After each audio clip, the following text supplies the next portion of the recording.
तो नमस्ते।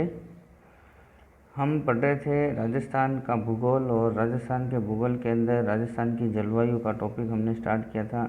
इसका पार्ट 1 मैंने आपको अच्छे से पढ़ा दिया है। इसके अंदर मैंने जलवायु को प्रभावित करने वाले कारक सारे के सारे मैंने अच्छे तरीके से बताया। 8-10 तरह के कारक थे और उसके बाद मैंने भारतीय संस्कृति के अनुसार कितनी ऋतुएं होती हैं, कुल 6 ऋतुएं होती हैं, ये मैंने अच्छे से बता दिया। उसके बाद राजस्थान के मौसम विभाग के अनुसार 4 ऋतुएं उन्होंने तारीख वाइज बता रखा है कि यहाँ से यहाँ तक, यहाँ से यहाँ तक, तारीख तक, इस तरीके से 4 ऋतुएं होती है।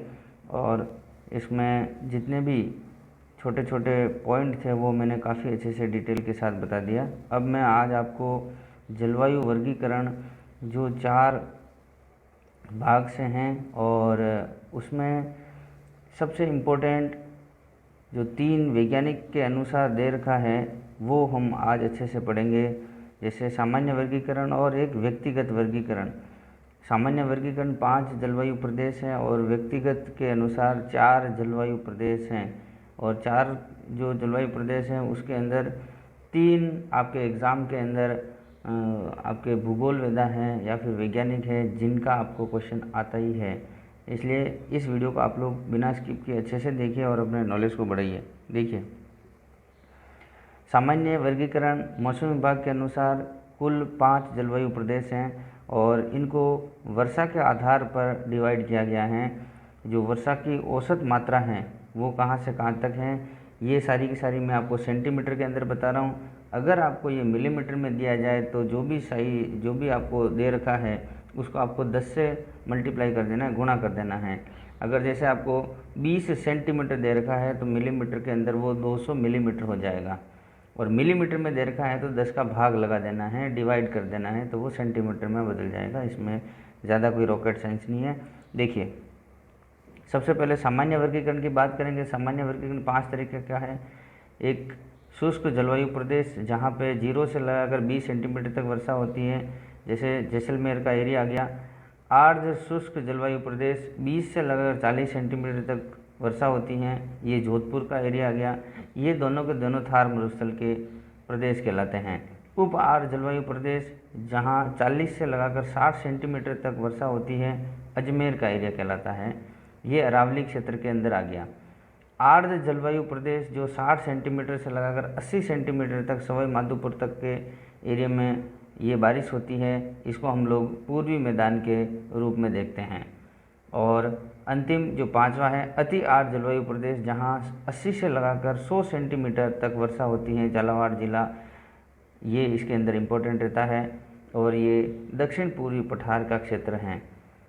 जब भी आप लोग थार के मरुस्थल से अरावली प्रदेश होते हुए पूर्वी मैदान और फिर दक्षिणी पठारी भाग के अंदर जाएंगे, दक्षिण पूर्वी पठारी भाग, तो वर्षा की मात्रा हमेशा बढ़ेगी और इसके जस्ट विपरीत जाओगे तो वर्षा की मात्रा घटेगी, क्योंकि थार के अंदर सबसे कम वर्षा होती है, दक्षिण पूर्वी पठार के अंदर सबसे ज़्यादा वर्षा होती है।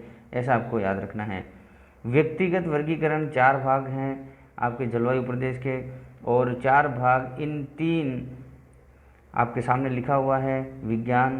वैज्ञानिक हैं जिन्होंने इस तरीके से दिया है। देखिए, कोपेन का वर्गीकरण आपको बहुत अच्छे से क्वेश्चन पूछा जाता है, ट्रिवार्था का पूछा जाता है, थॉर्नवेट का पूछा जाता है। कोपेन और ट्रिवार्था का दोनों का लगभग सिमिलर है, थोड़ा सा अंतर है। और ट्रिवार्था का इसके अंदर एक W वाला जो वर्ड है वो हटा दिया है, बाकी उसमें ज़्यादा कोई चेंजेस नहीं किया है। लेकिन थॉर्नवेट का उसने बिल्कुल अलग तरीके से दिया है। ये मैंने आपको डायग्राम के थ्रू इस वीडियो के अंदर अच्छे से बता रहा हूँ मैं, इसको आप अच्छे से देखिए। सबसे पहले आप लोग देखिए व्लादिमीर कोपेन को अच्छे से पढ़ लीजिए पहले। कोपेन अगर आपको समझ में आ गया तो मेरे हिसाब से आपको ट्रिवार्था भी अच्छे से समझ में आ जाएगा। देखिए, ये सब कुछ आपको कोपेन के बारे में अभी दिखाई दे रहा है। कोपेन जर्मनी से संबंधित हैं। जर्मनी के एक वैज्ञानिक हैं जिन्होंने 1901 और 1918 और 1936 के अंदर अपने रिसर्च के अंदर ये जलवायु का वर्गीकरण किया था। और उन्होंने जलवायु वर्गीकरण का जो आधार माना है वो 2 पॉइंट के ऊपर आधार माना है। एक तो है औसत तापमान और दूसरा है औसत वर्षा। ये आपको सबसे इम्पोर्टेंट ध्यान रखना है कि व्लादिमीर कोपेन का आधार क्या था, जलवायु वर्गीकरण का आधार क्या था। क्वेश्चन पूछा जाता है, औसत वर्षा, औसत तापमान, औसत दाब, वायु दाब, इस तरीके से कुछ भी आ सकता है। तीसरा तो आपको याद रखना है आपका औसत वर्षा और औसत तापमान। आगे देखिए, केंडल के वनस्पति वर्गीकरण पर आधारित है ये पूरा का पूरा, और इसमें इसने कूट चिन्ह के नाम से दिया, मतलब कुछ चिन्ह दिए हैं अलग अलग तरीके से, वो आपको ये चिन्ह अभी सब कुछ पता चल जाएगा। इसमें तापमान को इसने ACDE के नाम से डिनोट किया है, और वर्षा को B के नोटेशन से, B साइन से, B चिन्ह से इसको इसमें पूरा का पूरा बता रखा है। ये देखिए एक सर्कल, जहाँ पृथ्वी का पूरा सर्कल दिखाई दे रहा है, जहाँ A जो पॉइंट दे रखा है, जहाँ 0 डिग्री अक्षांश दिखाई दे रहा है, भूमध्य रेखा है, यहाँ पे सूर्य हमेशा सीधा चमकता है, इसका मतलब यहाँ टेम्परेचर सबसे ज़्यादा होता है। फिर कर्क रेखा, फिर आर्कटिक, और फिर शीत प्रदेश। फिर आपके दक्षिण की तरफ जाएंगे तो मकर रेखा, अंटार्कटिक सर्कल, और फिर आपका शीत प्रदेश। इसमें इसने देखिए 0 डिग्री अक्षांश को A से नोट किया है, कर्क रेखा वाला, और अंटार्कटिक के बीच में C पॉइंट से, C चिन्ह से इसको दर्शाया है। आर्कटिक को D से और अंटार्कटिक को D से नोट किया है, और शीत प्रदेश को दोनों साइड में E नोटेशन से इसको प्रदर्शित किया है। यानी कि सबसे शीत यानी सबसे ठंडा प्रदेश आपका दक्षिणी ध्रुव और उत्तरी ध्रुव रहेगा, ऐसा इस डायग्राम के अंदर दिखाया गया है। अब आप इस डायग्राम को याद रखते हुए साथ में हम लोग राजस्थान का ये मैप देख लेते हैं। देखिए राजस्थान के अंदर ये पूरा का पूरा मैप के थ्रू मैंने बता दिया। राजस्थान का जो दक्षिणी भाग है वहाँ AW टाइप का इसने नोटेशन दिया है, यहाँ पे AW दिया। फिर जो पूर्वी मैदान है राजस्थान का, आपके अरावली का जो पूर्वी क्षेत्र है उसको CWG के नाम से उसने नोटेशन किया है, और अरावली का पश्चिमी भाग उसको 2 भाग में उसने डिवाइड कर दिया। जस्ट अरावली के पश्चिम में BSHW के नाम से दिया, और बिल्कुल राजस्थान का जो पश्चिमी छोर है, बिल्कुल पश्चिम जैसे जैसलमेर वाला जो एरिया है वहाँ पे BWHW, यहाँ पे दोनों W आएंगे, ये से आपको याद रखना है। तो अब इसके बारे में सबसे पहले आप लोग दक्षिणी भाग में देख लीजिए। AW के अंदर यहाँ सवाना तुल्य जलवायु प्रदेश है, यहाँ वर्षा 100 सेंटीमीटर तक वर्षा होती है, और यहाँ वन अधिक हैं, ऐसा आपको याद रखना है। आगे CWG के अंदर ये शीतोष्ण कटिबंधीय मैदानी जलवायु क्षेत्र के अंदर आता है, यहाँ कृषि मैदान है, यहाँ सबसे ज़्यादा कृषि होती है, और यहाँ वर्षा की मात्रा 60 से लगाकर 80 सेंटीमीटर तक होती है। दूसरा BSHW, ये स्टेपी तुल्य जलवायु प्रदेश इसको कहते हैं, यहाँ वर्षा की मात्रा 25 से लगाकर 50 सेंटीमीटर तक होती है। घास के मैदान और छितर बितर हुए इस तरीके से वन यहाँ पाए जाते हैं। और चौथा BWHW, यहाँ उष्ण मरुस्थल है, काफ़ी ज़्यादा यहाँ मरुस्थल है, यहाँ मरुस्थल तुल्य आपके जलवायु पाई जाती हैं, जलवायु प्रदेश हैं। यहाँ वनस्पति होती नहीं है, इसको वनस्पति विहीन क्षेत्र या वनस्पति विहीन प्रदेश के नाम से जाना जाता है। यहाँ 25 सेंटीमीटर से भी कम वर्षा होती है। इस तरीके से ये पूरा का पूरा ट्रिवार्था जानना है। अब कोपेन जानना है। अब कोपेन और ट्रिवार्था का मैं आपको दोनों को सिमिलर वे में आपको इस तरीके से बता देता हूँ। देखिए ट्रिवार्था जो कोपेन था आपके जर्मनी के वैज्ञानिक थे, लेकिन ट्रिवार्था थे वो अमेरिका से रिलेटेड थे, और उन्होंने अमेरिकन जलवायु के वहाँ पे वर्गीकरण किया था। 1948 के अंदर इन्होंने ये सारा का सारा अपना अध्ययन किया था और ये रिपोर्ट प्रस्तुत करी। उसके अकॉर्डिंग उन्होंने भी 2 ऐसे पॉइंट थे जिनको आधार मानकर जलवायु का वर्गीकरण किया था। वही जो उन्होंने कोपेन ने किया था, वही उन्होंने ये भी माना था, औसत वर्षा और औसत तापमान को आधार मानकर। अब देखिए मैंने आपको एक टेबल बना के बता दिया, कोपेन, ट्रिवार्था और वर्षा का औसत मात्रा कितनी रहती है। देखिए BWHW आपको पश्चिमी राजस्थान का पता है, लेकिन इसके अंदर ट्रिवार्था साहब ने लास्ट का जो W है वो यहाँ से हटा दिया, और यहाँ वर्षा उसने क्या बताई 10 सेंटीमीटर औसत वर्षा। जस्ट अरावली का पश्चिमी छोर और राजस्थान का पश्चिमी छोर के बीच का जो क्षेत्र है उसको कोपेन साहब ने BSHW बताया, तो इन्होंने W को हटा दिया, BS HG रखा और यहाँ पे इन्होंने वर्षा की मात्रा 30 सेंटीमीटर यानी 30 सेंटीमीटर दी है। कोपेन ने BWG बताया है CWG किसके लिए बताया? जो पूर्वी मैदान है राजस्थान का और अरावली के पूर्व के अंदर हैं, उसने CWG बताया कोपेन ने, और लेकिन टिवारथा साहब ने यहाँ CAW बताया है। ऐसा आपको याद रखना है। और दूसरा, वर्षा की मात्रा यहाँ पे 70 सेंटीमीटर बताई है। दूसरा, दक्षिणी छोर को दोनों ने सेम ही बताया है, AW और AW। आपको इसमें कोई कन्फ्यूजन होने की ज़रूरत नहीं है। यहाँ वर्षा की मात्रा 100 यानी 100 सेंटीमीटर तक बताई है। अब कोपेन, टिवारथा और तीसरा थॉर्नवेट। देखिए थॉर्नवेट के बारे में पूरा पढ़िए। थॉर्नवेट ने भी 1948 के अंदर ही अपना ये दिया था और ये भी अमेरिका के भूगोल से रिलेटेड थे, वैज्ञानिक थे। आगे देखिए, उन्होंने पहले 1931 के अंदर अपना ये सारा रिसर्च किया था, लेकिन फिर इसके अंदर कुछ संशोधन करके 1948 के अंदर इन्होंने अपना फाइनली ये सारा का सारा डेटा प्रस्तुत कर दिया। अब देखिए, इन्होंने जो अपने आधार माने हैं, इनके आधार काफ़ी ज़्यादा इम्पोर्टेंट है। सबसे पहले औसत वर्षा इन्होंने भी मानी है, औसत तापमान इन्होंने भी माना है, लेकिन तीसरा एक और अलग पॉइंट इन्होंने कंसिडर किया है, संभावी वाष्पोत्सर्जन पर आधारित। इस तरीके से तीसरा पॉइंट आपको, यानी वाष्पोत्सर्जन क्या क्या कितना कितना रहेगा, इस तरीके से इन्होंने अलग तरीके से बताया। देखिए, अब राजस्थान का इसमें मैप आपको दिखाई दे रहा है। आपको सीधे चलना है दक्षिण से उत्तर की तरफ और फिर आपको पश्चिम छोर की तरफ चलना है। इन्होंने C, D, D और E इस तरीके से दिया है और सब के अंदर W जो है आपके दक्षिण से उत्तर तक दिया है, लेकिन आपका पश्चिम की तौर पर W की जगह इन्होंने D दिया है। दूसरा, A आपका दक्षिण और मिडल के अंदर दे रखा है, मध्य के अंदर दे रखा है, लेकिन उत्तर के अंदर B जो दे रखा है, B मैंने आपको पहले ही बता दिया, B यानी वर्षा से रिलेटेड है। और A यहाँ पे इन्होंने इस तरीके से आपके पश्चिमी क्षेत्र के अंदर दिया है। यह आप लोग 1 या 2 बार लिखेंगे इस डायग्राम को तो आपको सब समझ में आ जाएगा, लेकिन इसके नाम भी आपको याद रखना पड़ेगा। CAW जो दक्षिणी राजस्थान का क्षेत्र आता है, इसको 8 जलवायु प्रदेश के नाम से इन्होंने नोटेशन दिया है। DAW जो मध्य आपका राजस्थान का मध्य क्षेत्र आता है, उसको अर्ध शुष्क उप आर्द्र जलवायु प्रदेश इन्होंने दिया है।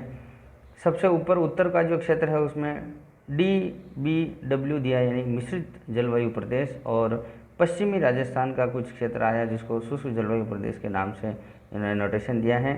अब देखिए, राजस्थान के पश्चिमी भाग में थॉर्नवेट के अनुसार किस प्रकार की, अगर कोई क्वेश्चन पूछा जाए कि किस प्रकार की जलवायु प्रदेश पाई जाती है, तो आपको याद रखना है DAW।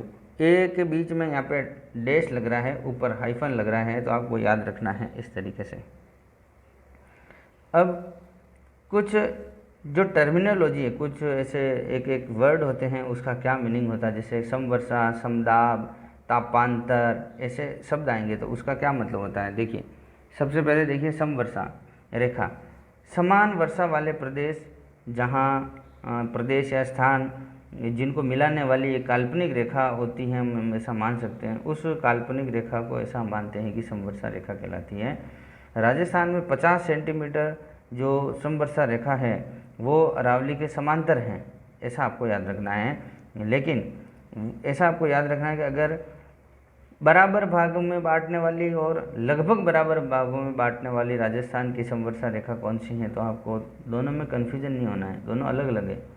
राजस्थान को लगभग 2 बराबर भागों में बांटने वाली रेखा 50 सेंटीमीटर समवर्षा रेखा, और 40 सेंटीमीटर समवर्षा रेखा राजस्थान को 2 बराबर भागों में बांटती है, ऐसा आपको याद रखना है। अब समदाब से रिलेटेड पढ़िए। समदाब रेखा, समान वायुदाब वाले प्रदेशों या स्थानों को मिलाने वाली काल्पनिक रेखा आपकी समदाब रेखा कहलाएगी, ऐसा आपको याद रखना है। अब जो वायुदाब होता है उसको मापने का या मेजरमेंट करने का तरीका क्या होता है, एक बैरोमीटर आता है जो कि वायुदाब को मापता है। ये आपके साइंस के अंदर भी क्वेश्चन आता है कि वायुदाब किससे मापा जाता है, तो वायुदाब बैरोमीटर से मापा जाता है, जिसकी इकाई होती है मिलीबार प्रति पास्कल, ऐसा आपको याद रखना है। वायुदाब जो है उसको क्या है, इसकी डेफिनेशन क्या कहलाती है? किसी स्थान पर वायु की परतों के भार को वायुदाब कहा जाए, मतलब जितनी लेयर बनती, परत बनती हैं उसको हम लोग क्या क्या कह सकते हैं? वायुदाब। लेकिन आप लोगों को याद रखना है कि जैसे हम लोग धरती से धरती का जो धरातल है वहाँ से ऊपर की तरफ बढ़ते जाएंगे वैसे वायुदाब कम होता जाएगा, ऐसा आपको याद रखना है। वायुदाब कितना होता है? 10 मीटर के बराबर 1 मिलीबार होता है, ऐसा भी आपको याद रखना है। राजस्थान में समदाब की जो रेखाएं हैं वो कहाँ कहाँ हैं कि जुलाई के अंदर 4 बन जाती हैं आपकी समदाब रेखाएं, जुलाई में 4 बनती हैं और जनवरी के अंदर आपकी 2 ही बनती हैं। वो कौन कौन सी जगह और कितनी कितनी बनती है ये मैंने जिलेवार आपको बता दिया। इन डेटा को एक बार आप लोग जिस भी तरीके से याद करना चाहें आप लोग याद करने की कोशिश करिए। बाकी इसमें ज़्यादा कोई दिक्कत नहीं है, कम से कम कहाँ पे है, ज़्यादा से ज़्यादा कहाँ है, इस तरीके से भी आप लोग देख लीजिए। जुलाई में सबसे ज़्यादा जो है समदाब रेखाएं कहाँ हैं, उसकी मिलीबार संख्या कितनी है, सिरोही में कितनी है, बीकानेर और गंगानगर में कितनी है, और जैसलमेर, जोधपुर, बाड़मेर या जालौर वाली जो है वो कितनी है। इस तरीके से आप लोग डेटा वाइज याद रखेंगे, 1-2 बार पढ़ेंगे तो आपको याद रह जाएगा। आगे देखिए तापांतर। तापांतर अगर आप इसको संधि विच्छेद करेंगे तो ताप और अंतर इसको आप मिला देंगे तो तापांतर। ताप का मतलब सुबह कितना है, रात में कितना है, इसका आपको जो अंतर निकालेंगे तो उसको बोलेंगे तापांतर। इस माह में और उस माह में अंतर कितना है दोनों का तापमान, तो औसत तापमान, तो इसको अपन बोलेंगे मासिक तापांतर। और वार्षिक का 1 साल से दूसरे साल या हर माह के बीच में ओवरऑल अपन 1 साल से 2 साल के बीच में करेंगे तो इस तरीके से हम लोग निकाल सकते हैं। तो देखिए दैनिक तापांतर, जैसे आज का जो टेम्परेचर है मान लो दिन का, वो ज़्यादा से ज़्यादा आपके 40 डिग्री रहा और कम से कम कितना रहा 18 डिग्री 24 घंटे के अंदर। तो हम लोग इसमें तापांतर देखेंगे, दोनों का डिफरेंस निकाल लेंगे तो कितना आ जाएगा 22 डिग्री, ऐसा हम लोग कह सकते हैं। तो यहाँ सबसे ज़्यादा राजस्थान में तापांतर वाले जो ज़िले हैं या दैनिक तापांतर वाले काफ़ी ज़्यादा हैं, इस तरीके से आपको याद रखना है। लेकिन राजस्थान में सबसे ज़्यादा दैनिक तापांतर वाला ज़िला जैसलमेर है। अब उच्च तापांतर या उच्च तापमान कहाँ रहता है? थार के मरुस्थल के अंदर रहता है। और सबसे कम तापांतर कहाँ रहता है? हाड़ौती प्रदेश के अंदर रहता है। हाड़ौती का पठार, हाड़ौती प्रदेश, आपको इस तरीके से याद रखना है। मासिक तापांतर की बात करेंगे कि पूरे महीने के अंदर जो एवरेज हम लोगों ने देखा है तो वो 38 डिग्री आया, और कम से कम आपका अगर 20 डिग्री आया तो तापांतर कितना हो जाएगा 18 डिग्री। इस तरीके से आप लोग कैलकुलेट कर सकते हैं, ज़्यादा कोई इसमें बात नहीं। आपको तापांतर से रिलेटेड पता होना चाहिए कि दिन का मैक्सिमम मिनिमम कितना है, इस तरीके से निकाल सकते हैं। अब हिमांक एक टर्म्स आता है। हिमांक का मतलब 0 डिग्री सेंटीग्रेड तापमान होना। औशांक का मतलब देखिए तापमान का वह बिंदु जो निश्चित रहता है, जैसे तापमान का वह बिंदु जहाँ हवा संतृप्त होकर वर्षा करवाना शुरू कर दे उसको बोलते हैं औशांक। हवा हमेशा उच्च वायुदाब से निम्न वायुदाब की तरफ चलती है, ये मैंने आपको 1-2 बार पहले भी बता दिया है, आप लोगों को ऐसे याद रखना है। आर्द्र वायु शुष्क वायु की तुलना में हल्की होती हैं, याद रखना है। कभी भी आपको इस तरीके से ऑनलाइन क्वेश्चन में आ सकता है, ऑप्शन में दे रखा होता है भारी होती है, हल्की होती है, बराबर होती है, इस तरीके से, या कोई फर्क नहीं पड़ता, तो ऐसा आपको याद रखना है। आर्द्र वायु हल्की हवा से, आर्द्र हवा हल्की हवा यानी शुष्क हवा से, आर्द्र हवा शुष्क हवा से क्या होती है? हल्की होती है, ऐसा ध्यान रखना है। अब वर्षा से रिलेटेड देखिए, वर्षा पर्वतीय वर्षा, संवहनीय वर्षा और चक्रवाती वर्षा 3 तरह की होती है। आपको तीनों के बारे में इसकी डेफिनेशन पता होनी चाहिए। पर्वतीय वर्षा कौन सी है? जो पर्वत होता है, पवन पर्वत से टकरा कर वर्षा करती हैं, भारत व राजस्थान में यह वर्षा होती है। बिल्कुल आपको पता ही है क्योंकि अरावली भी है। जब आपके बंगाल की खाड़ी से जो पूर्वइयाँ चलती हैं वो अरावली को टकरा कर फिर पूरे राजस्थान के अरावली का पूर्वी क्षेत्र में बारिश करवाती है। और जो अरब सागर की जो शाखा है वो हिमालय से टकराकर पूरे भारत के अंदर वर्षा करवाती हैं, ऐसा आपको याद रखना है। संवहनीय वर्षा, इसमें हवा गर्म होकर ऊपर उठती हैं और वर्षा करती हैं। जैसे भूमध्य रेखीय प्रदेश के अंदर ये काफ़ी ज़्यादा, हमेशा आपको पता है कि भूमध्य रेखा के आसपास हमेशा बारिश होती रहती है। तो इसी वजह से होती है कि हवा जो है गर्म होकर ऊपर की तरफ उठती है, ऊपर जाके वो ठंडी होकर फिर वो क्या करती है? बारिश करना स्टार्ट कर देती है। चक्रवाती वर्षा जो गर्म व ठंडे जो पवन है इनसे मिलकर फिर बनती हैं, और इस तरीके से आपके पश्चिमी विक्षोभ से हमारे राजस्थान के अंदर भी जनवरी में, और इस तरीके से दिसंबर, जनवरी, फरवरी के अंदर बारिश आती है, जिसको हम लोग मावठ के नाम से जानते हैं। ये मैंने आपको पहले अच्छी तरीके से बता दिया। अब हम देखते हैं भारतीय मानसून को वैश्विक जो घटना है वो कहाँ कहाँ प्रभावित करती है कि नहीं करती, ये सारा का सारा देख लीजिए आप लोग। एल नीनो व लाल नीनो ये दो टर्म्स हैं। एल नीनो का मतलब होता है कि यह एक गर्म जलधारा है। दूसरा ला नीनो, यह एक मौसमी घटना है। ला नीनो से भारत में मानसून समय पर आता है, ऐसा आपको याद रखना है। ला नीनो हमारे लिए अच्छा फ़ायदेमंद है, इसलिए मानसून सही टाइम पे आएगा ला नीनो हो रहेगा तो। पश्चिमी जेट स्ट्रीम तो आपको पता ही है, जिससे कि हमारे यहाँ भूमध्य सागरीय जो पश्चिमी जेट स्ट्रीम चलता है तो मावठ होती है। आगे देखिए, दक्षिणी अमेरिका के अंदर पेरू या हम्बोल्ट की ठंडी जलधारा, इससे यहाँ वर्षा नहीं होती है, ऐसा आपको याद रखना है। 6 से 8 वर्षों में एक बार एल नीनो यानी कि गर्म जलधारा चलती है, जो पेरू के आसपास खूब सारी मछलियाँ मर जाती हैं, क्योंकि ठंडी और गर्म जलधारा आपस में मिलती हैं, तो यहाँ पे इस तरह का एक साइक्लोन क्रिएट होता है, एक ऐसी जलवायु क्रिएट होती है जिससे कि वो मछलियों के लिए हानिकारक होती है और काफ़ी सारी मछलियाँ वहाँ पे मर जाती हैं। एल नीनो का समय लगभग 25 दिसंबर के आसपास रहता है और दक्षिणी प्रशांत महासागर के अंदर ये आता ही है। पश्चिमी जेट स्ट्रीम, जो कि लास्ट इस वीडियो का पॉइंट रहेगा, यह ऊपरी वायुमंडल में क्षोभ सीमा के समीप पश्चिम से पूर्व की ओर चलती हैं, ऐसा आपको याद रखना है। तो ये पश्चिमी जेट स्ट्रीम एक हवा है जो कि इस तरीके से पश्चिम से पूर्व की तरफ चलती हैं। अब इस राजस्थान की जलवायु के अंदर अब मैंने पूरा डिटेल में हैंड रिटन नोट्स के थ्रू पढ़ा दिया है। ये आपके लिए काफ़ी ज़्यादा फ़ायदेमंद है। इस वीडियो को आप लोग 1-2 बार देख लीजिए, और पार्ट 1 भी आप अच्छे से देखिए, और कोई डाउट है तो आप लोग मेरे को कमेंट करके पूछ सकते हैं। बाकी इसके बाहर कोई टॉपिक नहीं है, कुछ भी क्वेश्चन इसके बाहर नहीं बनता है अभी तक। घुमा के इसी जो मैंने नोट्स दिए हैं, इन्हीं नोट्स से क्वेश्चन पूछा जाएगा, बाकी और कोई दिक्कत नहीं है। आपको मेरा ये प्रसार कैसा लगा, अपनी प्रतिक्रिया कमेंट और लाइक के जरिए दीजिए। चैनल पर नए होने पर सब्सक्राइब कीजिए, जिससे कि मेरे सारे वीडियो आपको मिलते रहें टाइम पर। मैं आपको पढ़ा रहा हूँ हैंड रिटन नोट्स के थ्रू, ऐसा और कहीं पर भी नहीं है। पूरे यूट्यूब के अंदर हैंड रिटन नोट्स मिल जाएंगे, लेकिन आपको क्वालिटी कंटेंट कहीं नहीं मिलेगा। इसलिए आप लोग मेरे साथ बने रहिए और पढ़ते रहिए। ओके।